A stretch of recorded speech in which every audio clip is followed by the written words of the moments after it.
इस क्वेश्चन में हमें एक सर्किट दिया गया है जिसमें बहुत सारे लॉजिक गेट्स यूज किए गए हैं और हमसे पूछा गया है ये पूरा कॉम्बिनेशन किस लॉजिक गेट की तरह बिहेव करेगा।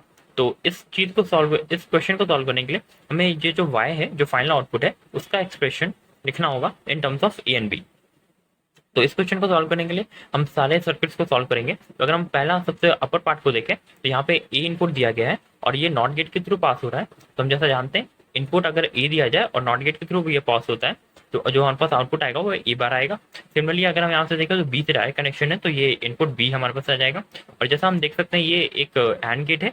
एंड गेट पे जो इनपुट आता है हमारे पास वो ए डॉट बी आता है और तो यहाँ पे ए बार डॉट बी हमारे पास ये इनपुट आ जाएगा। तो ये इनपुट हमारे पास और गेट के पास एक टर्मिनल के थ्रू चला जाएगा। अगर हम लोअर ब्रांच को एनालाइज करें तो हमारे पास ये जो नॉट गेट है वो बी जब इससे इनपुट से क्रॉस करेगा तो ये जो आउटपुट हमें मिलेगा वो बी बार मिलेगा। सिमिलरली ए प्लेन इनपुट आ जाएगा और हमारे पास ये क्योंकि एक एंड गेट है तो ये हमारे पास जो फाइनल आउट इसके थ्रू फाइनल आउटपुट आएगा वो आएगा ए डॉट बी बार।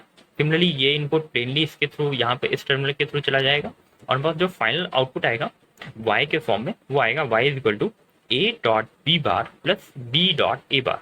और हम पे देख सकते हैं इन चार ऑप्शन में जैसा हम जानते हैं एंड का जो एक्सप्रेशन होता है वो होता है ए डॉट बी, नैन का एक्सप्रेशन होता है A dot B whole bar और नॉर का एक्सप्रेशन होता है A plus B whole bar.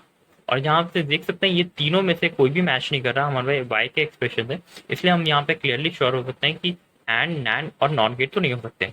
और जैसा हम जानते हैं जोर गेट का हमारे पास एक्सप्रेशन होता है A dot B bar plus B dot A bar, जिससे हमारा आंसर वाई मैच कर रहा है। इसलिए हम बोल सकते हैं यहाँ पे जो ये जो पर्टिकुलर पूरा सर्किट है वो जोर गेट की तरह बिहेव करेगा। Thank you.